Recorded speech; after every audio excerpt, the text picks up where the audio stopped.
be sure to go to flipsidegaming.com and use promo code 6 for 10% off on orders over $10. It's a good deal and helps support the show. What is up, Planeswalkers? Theoric 6 back with more Magic the Gathering Arena. And today, oh baby, Historic Q is back and we're playing Death and Taxes. I am so happy to have this ability right now. You do not understand. I love me some Death and Taxes. Obviously, this is a shadow of the modern version, which in itself is a shadow of the legacy version. Regardless, when Thalia is involved, everything's okay. So, this deck essentially is made to make my opponents very frustrated while I slowly kill them with my dorky dudes. As you can see, we have very few non-creature spells. We got 29 creatures, 2 artifacts, which are these that I'll go over, 5 enchantments. For what it's worth, 3 of those are a nymph, and 4 planeswalkers. We're also only running 23 lands because our average CMC is 2.4. Now, a lot of these cards will be direct references or stand-ins for other cards that are better. So, Alseid of Life's Bounty, good old kind of Mother of Runes. Essentially, we're able to sacrifice this in order to protect one of our more important pieces, and for what it's worth, this has lifelink, which is always helpful. 2 giant killers. The reason I decided to include this is, one, it can have some use later on just by tapping one big annoying creature, but also it allows us to have some form of removal that is still a creature at the end of the day. Obviously, if we have a Thalia out, this chop down is going to cost 4, but it is still something that's nice to have that variability. There's words that I can't think of. That said, this is one of the cards that is higher on the chopping block. Get it? 2 Shadowspears. It's like Jitte. It's very obviously not. However, this is helpful because, one, it makes our creatures a little bit bigger, which is nice when a lot of our creatures are small, admittedly. Gives them trample and lifelink, which is nice, but also it allows us to force our opponent's cards to not have hexproof or indestructible. Now, obviously, that's not going to matter for indestructible very much, but it will matter for hexproof. Being able to actually hit things with something like a Conclave Tribunal, might be very helpful. I haven't gotten to play with this card in general enough, so I'm not sure where this sits on the chopping block, but this is high. 4 Adanto Vanguards. This is the death part. It's a 2-mana, 3/1, essentially, when it's attacking, that we can keep around for a while. That's pretty much it. 3 Hushbringer. We have a couple of cards that care about ETBs. That is Militia Bugler, and Tithe Taker cares about dying. However, that's not enough for me to feel that it's not correctable Hushbringer. Hushbringer is going to be stopping a lot of the annoying dying and ETB triggers, and sometimes just having your opponent miss a single one of those can be sufficient to put the game really in your hands. The fact that it flies and has lifelink, also quite nice. 3 Thalias. 2-mana, 2/1 first strike, non-creature spells cost 1 more to cast. For what it's worth, don't know how important this is going to be in Historic, but for what it's worth, I think I said that twice, whatever. The Kethis combo deck relies on being able to pay for free for their Mox Ambers. This makes it so it can't do that, because it'll cost 1 extra every time they cast it. Well, not extra, but it'll cost. You know what I'm saying. 3 Tithe Takers. If it's our turn, go away. Your stuff to activate, your spells to cast and your stuff to activate cost more. If you kill this, I get a 1/1 out of it. Unless Hushbringer's on the field, who cares? Only 1 Tomik. The reason for only 1 Tomik is that Tomik has one of the better bodies in the 2-drop slot. However, his ability is vastly less important than like all of the other ones. So I'm not sure what I feel about Tomik. Tomik might get replaced with a 4 for one of those, but you know, lands on the battlefield and landing cards in the graveyards can't be targets of spells or abilities your opponents control. Not going to happen very often. Your opponents can't play land cards from the graveyards unless we're going up against a Gitrog Monster, which, for what it's worth, I feel like we should be fine against them anyway. Tomik just doesn't feel great. 3 Kinjalli Sunwing. Being able to slow down an aggressive deck on the ground while we still are able to get in our damage is really nice. And Kinjalli Sunwing being a 3-mana 2/3 flyer on its own is actually quite helpful. Definitely one of the better cards for the creature matchups. 3 Militia Bugler help us, hopefully, to gain some card advantage against control decks. That's the one thing that I'm not sure of. Like, obviously, because we have a much limited card pool, this Death and Taxes style deck The death is slightly less good, and the taxes are slightly less good. However, the overall cards in the format are slightly less good. So it's possible that we're both slightly less good equally, making this sufficient. I'm just not sure. Militia Bugler is probably under Taranika, which is under Giant Killer, I think, on the chopping block. Speaking of Taranika, it's a 3-mana 3/3 Vigilance that makes one of our creatures bigger. Also untaps them, which is really nice. So it essentially gives some of our creatures pseudo-vigilance. If I can play an Adanto Vanguard and Taranika and swing in, my Adanto Vanguard can be a base 4/4, which gets +2, which means it'll be attacking for 6 on turn 4, which is utterly fantastic, as well as having the Taranika attacking for 3. The unfortunate bit is that she technically has a small body, which is unfortunate, right? A 3-mana 3/3 in a world where we have 3-mana 4/4s, not necessarily the best. 2 Gideons. Gideon feels strong here, and that's kind of why I have it. I can give my creatures Vigilance, Lifelink, or Indestructible, depending on what I need. That's pretty helpful. Obviously, the fact that this is a non-creature means that it's kind of a non-bow with Thalia, but I'm not expecting it to matter all that much. And then, of course, the -6 being able to exile something is kind of gravy. But, having just an indestructible creature that can do some other things should be good. 2 Leonin Warleader. It's kind of like Brewmass, or Hero of... not Oxenfridge. The other one. I can't remember the other hero. Whatever. The white hero. It attacks and makes bodies. These bodies have lifelink, which is great, but the fact of the matter is it's a decent costed card. 2 Conclave Tribunals. The reason I went with Conclave instead of some of the other options for enchantment-based removal is that I can make this cheaper. That's pretty much it. And then, of course, 2 Ajanis. Ajani can make my own creatures a little bit better, since they all are relatively small. And then, of course, he can return one of my other important creatures. For example, I can get an Alseid back, or if my opponent really needs to do annoying things with ETBs, I can bring back a Hushbringer that has died. And of course, if I'm -7 somehow, that should be the game. As for lands, the mana base I'm not entirely sure about. We do have 2 Field of Ruin just in case, because I do believe Field of the Dead is unbanned now. We have 2 Fabled Passage as kind of a land thinning measure. We have 2 Castle Ardenvales just in case we end up flooding out. Something some of the other Death and Taxes decks have, well, at least the modern version, is things like Mutavault, which allows us to get some use out of our lands if we are drawing too many. So that's kind of what Ardenvale is meant to be doing here. And then, of course, Secluded Steppe is another measure against that, where we can just cycle it away if we don't need it.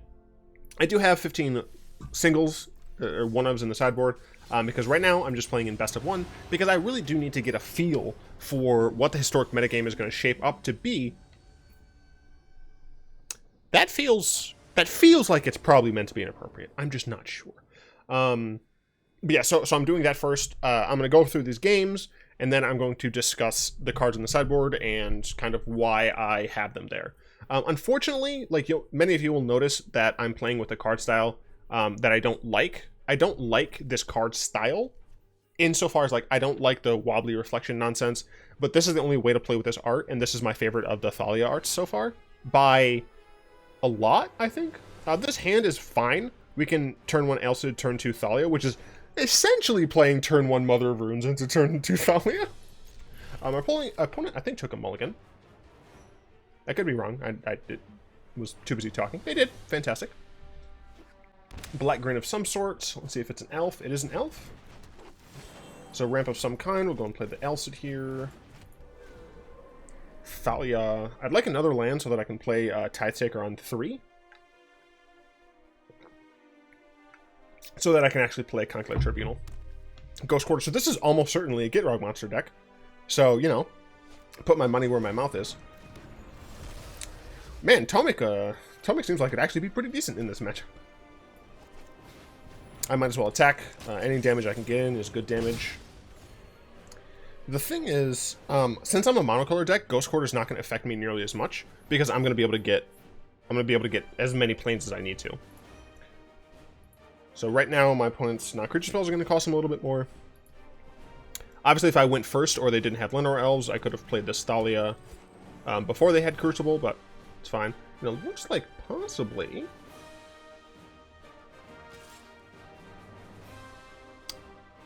you might want to rethink doing that. You really, really should rethink doing that. Kid, I want you to take a second and read this card. And I mean really read it. You don't understand what you're doing. Okay, I'd like you to do something. You can attack. I advise against it.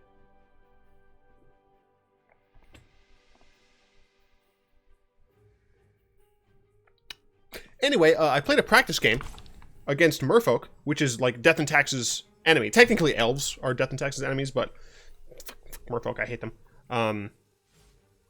Good for you. Took you long enough. Jeez.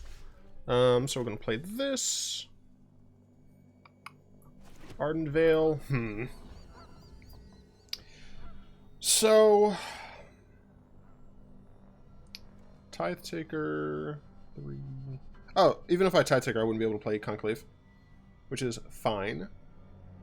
Do I want to attack with Thalia before I do anything else? Yes. The thing is, do I play Tithe Taker or Bugler? So they might blow up my Ardenvale. This comes in untapped, I believe. Yeah, it comes in untapped. So I think I'm going to play my Tithe Taker.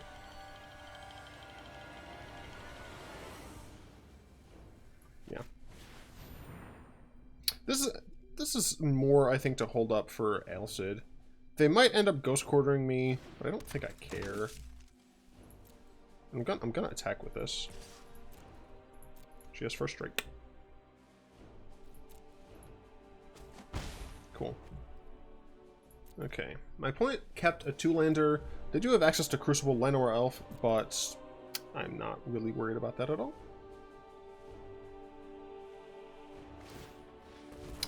That's fine. I'm going to grab one of my many planes. So, technically, I could have played Militia Bugler. I didn't want to deal with that nonsense. Alright, green, green, green Dryad? Sure. And the concession. They kept the 2-lander. Like, what can I say? Alright, so that's good. So we got another win under our belt. Oh, right. The way I beat Merfolk is I played a turn 2 Hushbringer, and then they couldn't get the counters on their creatures, because all of those were ETB triggers. And then after that, I played a, what was that card? The Sunwing. And all the creatures came in tapped. And I was hitting them in the air and gaining life. They didn't like that. So they died. They conceded, but whatever. The same thing. This hand, we don't have a 2-drop, which is pretty bad. We are going first, though, so we'll try and keep it, because we do have some strong 3s. We're going to just play the Secluded Steppe here. Not really a reason to hold it, because we know we're going to want to play a 3-drop, and we know we're going to want to play it on turn 3. Since I'm running 23 lands, I don't trust the deck, essentially, to give me access to my 3rd land. Oh, man, I don't know if you all can tell. I'm so happy that I get to play Death in Texas. Oh, I don't even care that it's not real Death in Texas. I love it. It's like Grixis or Abzan midrange. Like my favorite decks to play: Grixis Bolus, Abzan midrange, Death in Taxes, some sort of birthing pod deck. Rip pod. Alright, cool. Got a 2-drop. I think they put that on the bottom. I didn't actually pay attention because I'm a bad player. So they could be playing some sort of dragon nonsense. They could be playing... Look, I don't know. It's red, so I know it's not Kethis combo. Unless it's like a really weird iteration of Kethis combo. I really should have the Historic Anthology cards up. I don't think... Yeah, I don't know. Let's see.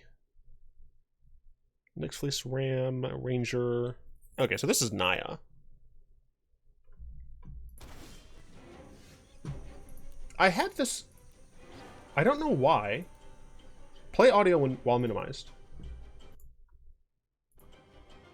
Okay, great. I can never do that again. Awesome. I'm going to start with Gideon, I think. Kinjalli Sunwing, put stuff in tapped. Hushbringer. I think I'm going to put Gideon down first. Might as well give him lifelink. Prepare for battle. I guess I could give him vigilance against a haste creature. But Gideon's up at 5. I don't expect there to be any nonsense going on. Green, Dragon Master Outcast, Goblin Rune Blaster, Ancestral Mask, Terravore, Knight of the Reliquary. Oh, well. So this is probably going to be Naya whatever. Feather. So, let's see. I think we just play Sunwing.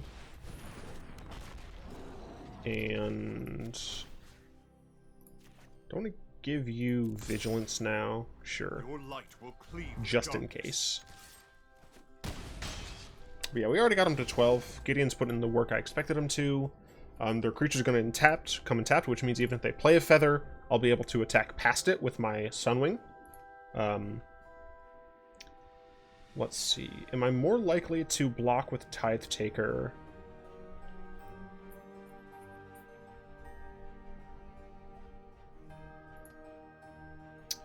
I probably will end up blocking with Tithe Taker. Even if Tithe Taker, you know, gets domed. Season of Growth. So they might still have the card that deals 4 damage to something. So my Sunwing still might die here. You all know that the card is a 1-mana card, deal 2 damage to a creature you control and 4 damage to a target creature. It looks like that's what it is. Yep, Reckless Rage. Which makes her a little bit larger.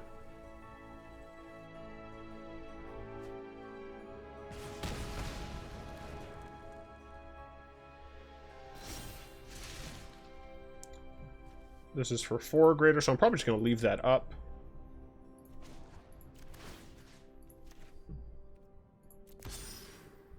I believe in you. I'm not going to attack with it. Put them down to 8. And hold up my giant killer. Yeah. Do wish I had another land by now. But Castle Ardenvale. Would I have played Tithe Taker Hushbringer? Probably not, just because of the fact that...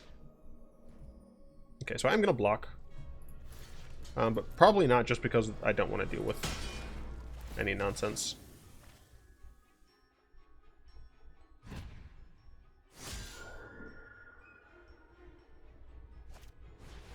Feather, alright.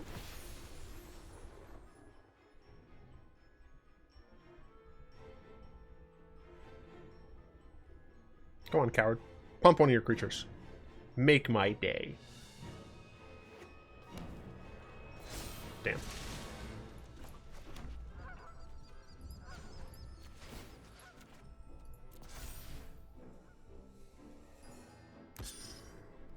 I believe in you, friend.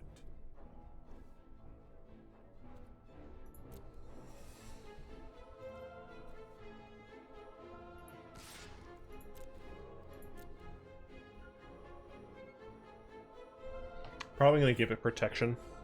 Looks like might be a game that I lose.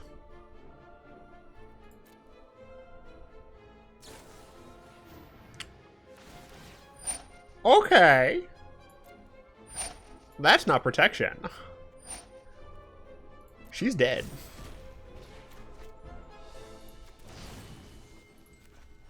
And now I can play this.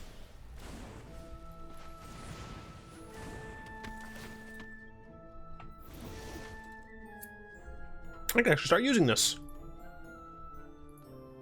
I'm Gideon, which means I have Gideon on 6, which means I can blow something up if I want. Protection from whites, unfortunate. So Gideon's probably just gonna die here. Yeah, it's pretty bad. I can't just play Ajani, get my Tithe Taker back. Not sure. But I knew about the moment of craving. Am I gonna die? I'm not gonna die, right? I think it started storming outside. So if you hear nonsense, that's why. Oh, we started storming hard, yeah.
Sure.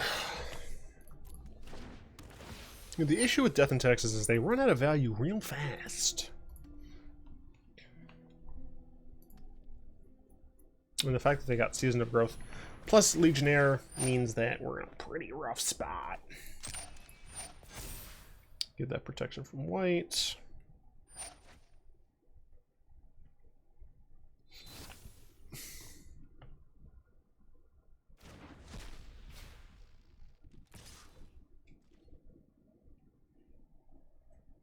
My cat's trying to leave the room. So if you see the door open, that's why. I can't block.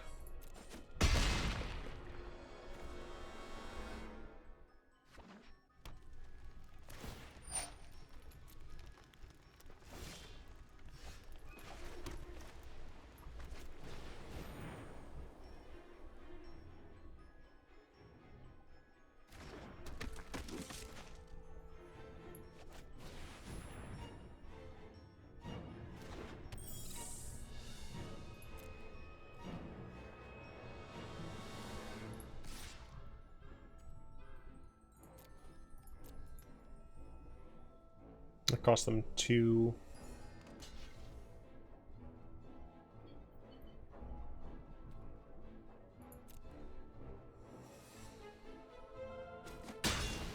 I forgot. I don't know how I made that sound with my lip. Yeah, regardless, I don't think I can win this one. Yeah, but not a shame concede. This is a concede from just not being able to win this one. I'm too far behind. Oh. The cat wasn't able to open the door. Alright, I'm gonna queue up for the next game. We're doing it live. It's okay, King John. Come on. Come on, Gideon. It's a cat. There you go.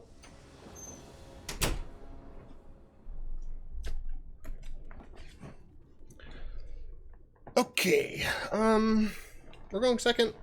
Got a Vanguard and a Thalia. Yeah, we'll keep it. I'm sitting too low. Like a bum. Okay, mulligans. Got a Royal Grazer. Okay. Bant. Bant ETBs is my guess.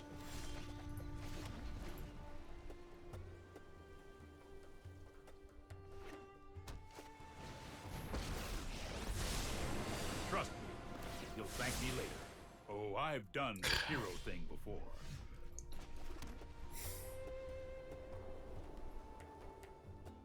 Real hard to win against a turn 2 fairy.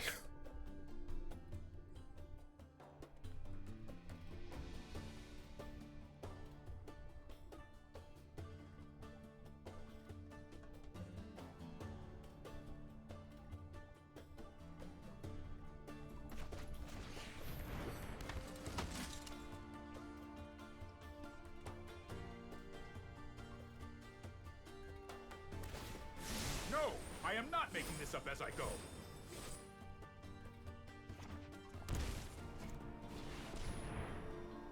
Well, I was incorrect. Is ban ramp.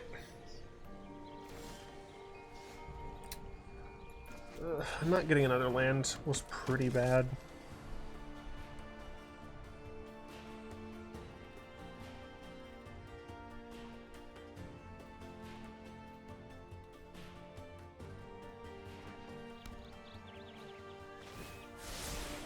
Don't worry, I got this.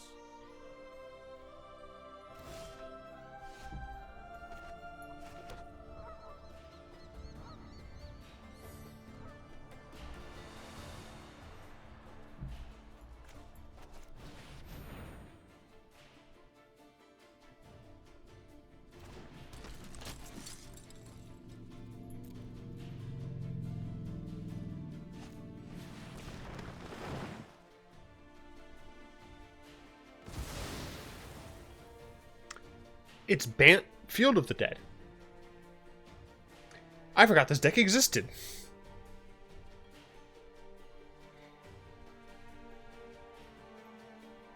Tomik is making a lot more sense now. Gitrog Monster, I was like, no one's going to play Gitrog Monster.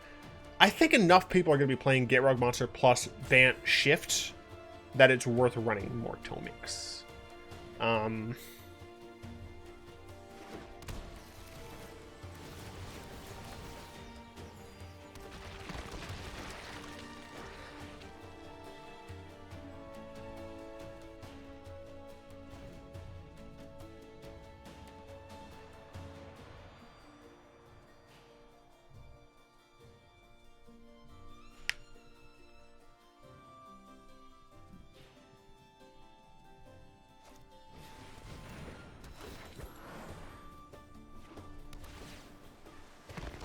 Okay, Historic's bringing their A game. My opponent apparently doesn't realize they can press this button. Alright, taking 10 life, alright.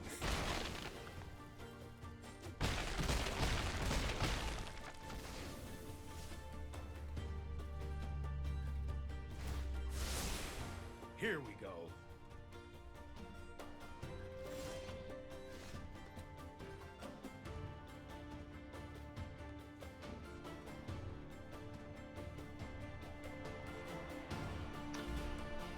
All my opponent has to do is bounce one of my creatures and I die.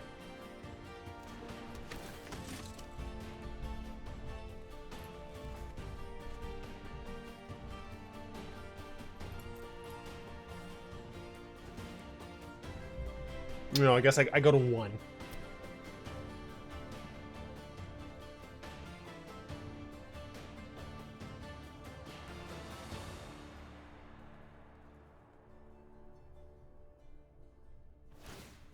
I've got it. Thalia's gonna get bounced.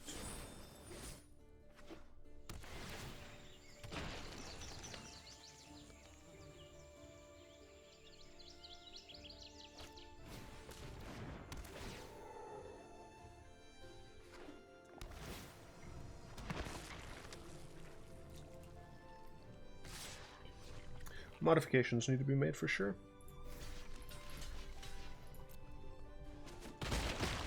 There's nothing in my deck that can save me from this.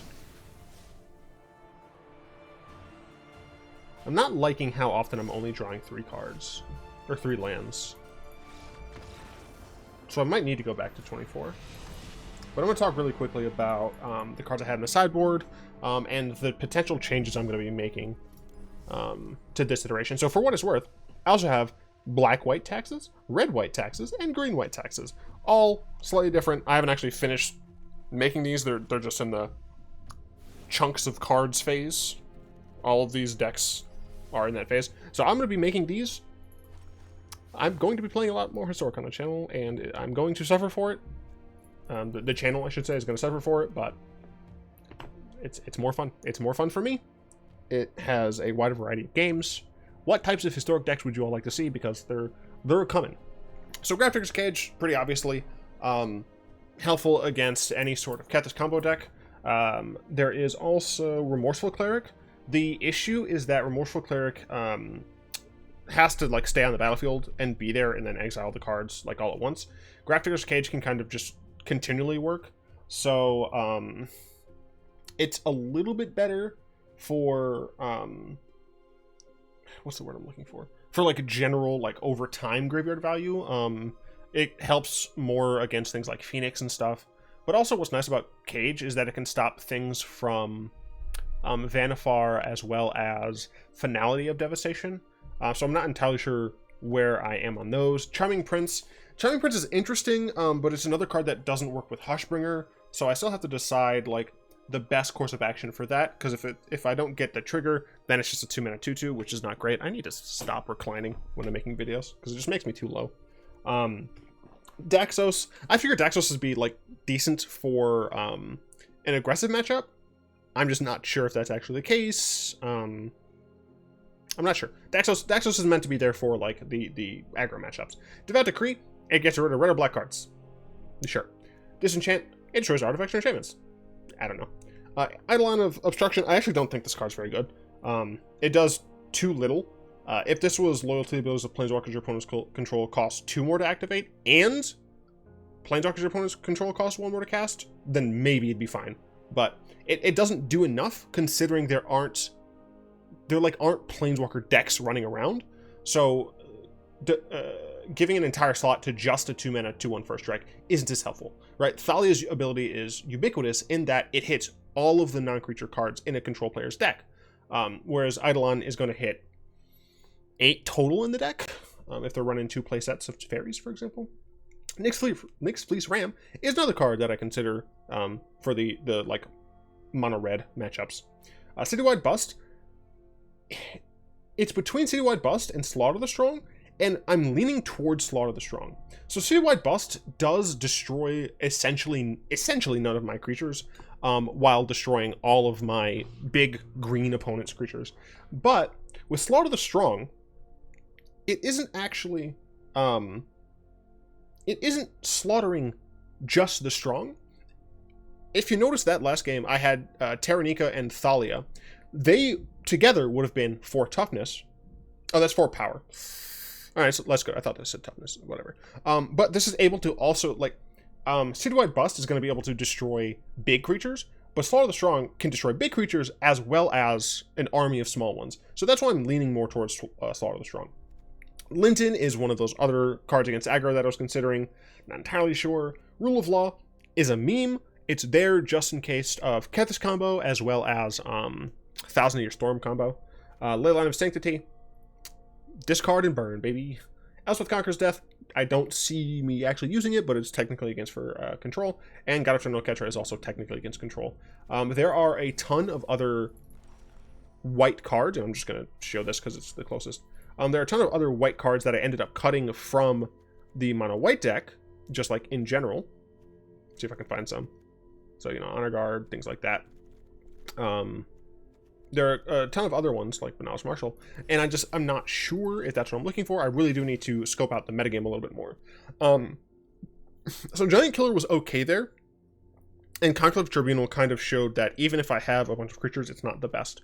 So I definitely need to reevaluate my my removal, because that's one of the things that the Death and Taxes decks in Modern Legacy have, is that they have 1-mana exile creature removal.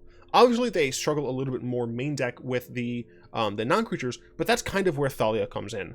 I still haven't gotten to play with Shadowspear, so I think I'm fine with that. I think I'm going to move up to 24 lands and just have 3 Secluded Steppes, so just increase the number of Secluded Steppes. I'm not going to do that right now. Adanto Vanguard, like, in theory, I still like this card, but I might end up distributing those over to Tomik a bit more. Like 3 Tomik, and then probably another Hushbringer and another Tithe Taker. But I'm not sure. I need to play, obviously I need to play with this deck a lot more. Sunwing was fine. Bugler was fine. Taranika, I still am not sold on Taranika. I do want to play with her a little bit more. Gideon did exactly what I wanted them to. I want to see more Leonin Warleader. So yeah, right now, like, Tribunal is like the main one on the chopping block. It's Tribunal, Taranika, and Adanto. Giant Killer, it was okay, but it's kind of those that I'm looking at. I might even honestly just say fuck the field of Fabled Passage. Just add in Like, have 4 Secluded Steppes, no Fabled Passages, and then up the number of Fields of Ruins. Just to make sure I'm hitting those lands, but I'm not entirely sure. If you have any input on that, please let me know. Once again, if you have any of the historic decks that you would like me to play, let me know. If you're playing a certain historic deck and you just want to tell me about it, let me know. I'd like to thank my lovely patrons, especially Zen, for continued support. If you'd like to join them in supporting the show, you'll find links to that down in the description below. If you've enjoyed this video, which I hope you do, and I hope you enjoy historic to some extent, because in my opinion, it's interesting. It's a cool format, man. Cooler than Standard is right now. Standard, what, you want me to play fucking Azorius Control again? Tap the like button, add subscription to the mana pool, cast a comment in the comment section down below, pass the turn of the vid to some of your friends, and of course, until next time, all will be one.